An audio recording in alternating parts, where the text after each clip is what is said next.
Hey everyone, thanks for joining us here on GoLocal Live in the Navigate Credit Union Broadcast Center. I'm Molly O'Brien. I'm joined here by my new friend, Bennett Thompson. How are you today? I'm doing great, Miss Molly. How are you? I'm good. Thank you Very so good. much for joining us. Happy almost New Year. Yes, thank you for having me. I'm glad it's so warm outside.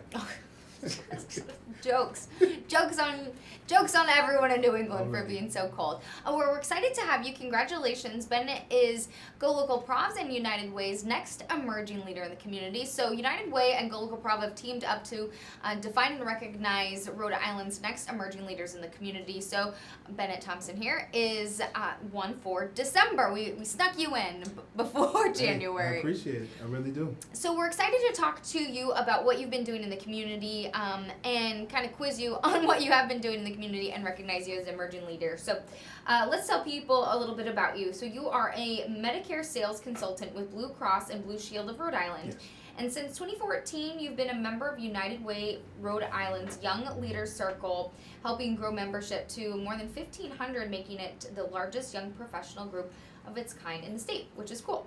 So before we dive into your community work, tell us just a little bit about what you do with Blue Cross Blue Shield. Tell us about your position there, how you got started, and you also are involved in many committees there. So talk to us just a little bit about your position and your career and some of the work that you do there. Okay. Well, I first started out in the customer service department, 2011, and since I have moved over to the Medicare sales department. With the Medicare sales, it's a year-round sort of opportunity to kind of help grow the company, help individuals with their insurance needs, and just on a regular everyday basis. It's a phone job.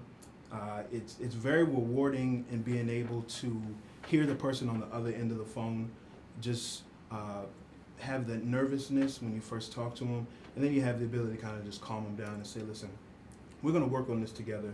We're going to team up. You're not in it on your own. So that that particular sort of partnership is something that's very rewarding that I see. Some of the committees that I'm involved in with the company, I'm on the Diversity Council. Also part of the ERG Resource Leadership Committee. And basically what we just do is, with the Diversity Council, we want to make sure that what we're doing with Blue Cross, we want to make sure that everyone feels involved, and everyone has a voice.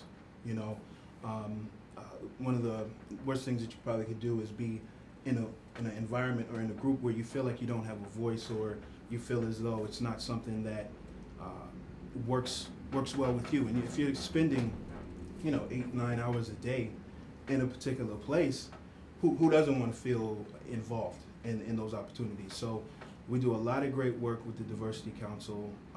Every year we have Diversity Week, where we just plan activities. We have guest speakers. We've played Family Feud the past couple of years. That's and fun. I've been lucky enough to be the host, so I've been taking some tips from Steve Harvey. That's fun. Not just the hair, but kind of the bravado as well. But to me, it's rewarding. I've always felt as though it's necessary, as I said, for people to have an inspiring voice, or someone that they can go to at least feel as though they're part of something. Yeah, definitely. Part of something. So let's kind of piggyback off what you're saying there, what you do in your everyday job, and talk about some of the work that you do in the community, because you're involved in a couple different programs and work as a mentor. Mm-hmm. Not only do you work with a program called Year Up, but you're also involved in another program. So talk to me just a little bit about what it's like for you to be a mentor and some of the mentoring work that you do in the community, which is pretty neat. Well, I always say this, and the Year Up program that I got involved in about 4 years ago, that was something that I needed for myself, to be quite honest, because we meet with our mentees with each class, and I always say to them, I said, we're going to learn from each other. This is not a scenario where I'm just going to talk to them and they'll just be there and listen. It's an opportunity for two different people who've met at one place at the same time, who've never known each other previous to that time. And the opportunity to build that relationship I think is more important than a lot of people kind of understand. You know, we meet people every day. We have an opportunity to foster those relationships. With the Year Up program, it's actually a full year, hence the Year Up, a full year, 6 months worth of college courses and 6 months and a 6-month internship. Now, the other project that you had mentioned, that actually was something that I feel honored to have been approached with. A good friend of mine who I used to work with at MetLife, his name is Mike Matthews from East Providence. He actually called me one day and he said, you know, what's going on? How you doing? What's going on in your life? Because I hadn't talked to him in quite a while. And I just told him some of the different things that I was involved in. And he actually presented me with an opportunity to help him foster what's called Project KEV, the KEV project, I'm sorry. It's named after his twin brother, who has some learning deficiencies as well. And the KEV project stands for Knowledgeable, Empowering Voices. Cool. Okay, so and like I said, I talked to him before I came here today, and if you're watching, Mike, he was kind enough to allow me to use this platform to point out this particular project. It's an excellent way for individuals to get involved. Mentorship, I think, is not just, as I said, it's not just one-sided. Everyone can learn and grow from having and seeing and talking with someone different. You know, without those things in the world, you know, nobody would learn anything. Nobody would grow. No one would be able to sort of just see outside of where they are, you know. So it's like I said, with this mentorship program, I feel as though it's helped me, if not more than the young men that I've been working with, because it keeps me accountable. You know, when you have someone who potentially is looking to you for guidance or for words of wisdom, you have to look at yourself in the mirror every single day and just say, you know, I can't fail myself, and in not failing yourself, hopefully it allows you not to fail that other person who's, again, on the other side of the table looking to you for guidance. I mean, no truer words helps keep yourself accountable. I mean, it kind of like chokes me up a little bit to think, you know, when you are giving back, I mean, you think of the scales of balance, you know, you're giving to kids and young adults, but really they're giving to you, right? They're making you put things in perspective, and they're helping you stay so much accountable. Right. So I really think that's neat. And that program is based out of East Providence, right? The KEV project is based out of East Providence. Cool. Yes, the greater East Providence area, yes. And you said that's totally nonprofit. Nonprofit, great yes. work. So people are interested. Maybe you can hook me up with a link after we're done today. So people are interested in I can looking into that. I can tell you right now. If you're interested. Hey man, why not? If you're interested, sponsorship is necessary. I know Mike is actively looking at gaining grants. You can email him at thekevproject@gmail.com. Cool. Yeah, why not? All about it. Okay, so we talked a little bit about the mentorship work that you've been doing, which I think is vital to be part of the community, which is one of the reasons that you're an emerging leader in this community. But let's ask you a couple of our questions. Let's talk to you about this. As an emerging leader, what have you learned from your successes and what have you learned from your failures? Which I always think the failures kind of speak more. Right. Well, the fact that you said that, with the failures speaking more, because without having a journey towards success, I should say with having a journey towards success, you're going to fail. And in that failure, you have the opportunity to say, okay, I turned left at this point, so the next time I try, I'm going to turn right. And you may have several lefts on your journey. And at least it allows you to build kind of that foundation to know that once I accomplish this particular project, if I take on another project, I know that failures are going to come, you know. Unfortunately, with success, it doesn't just happen right away. You know, even, you know, the fastest man in the world, Usain Bolt, lost races. You know, Michael Jordan missed jump shots, missed winning shots. So it's those opportunities that we all can have to allow ourselves to appreciate those successes.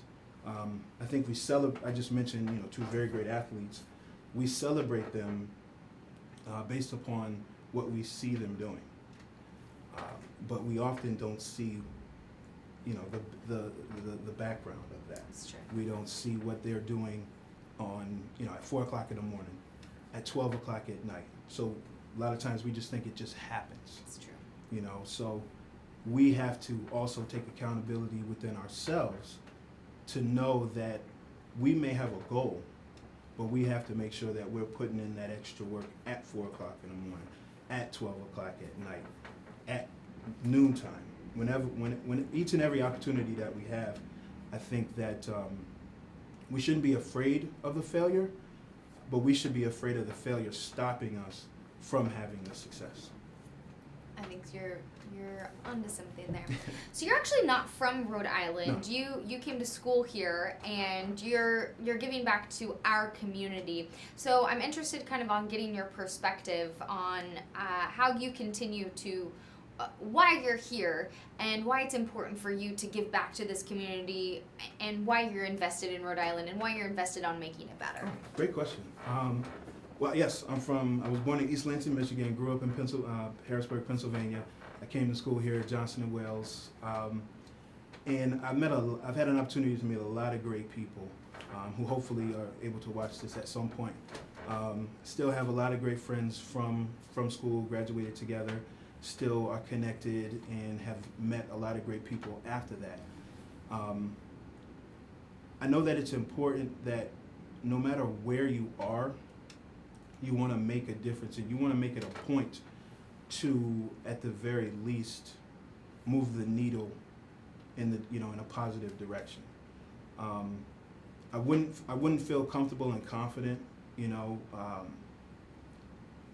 speak to your parents, I speak to my parents, I speak with my brother, and there's, how are you doing? What's going on?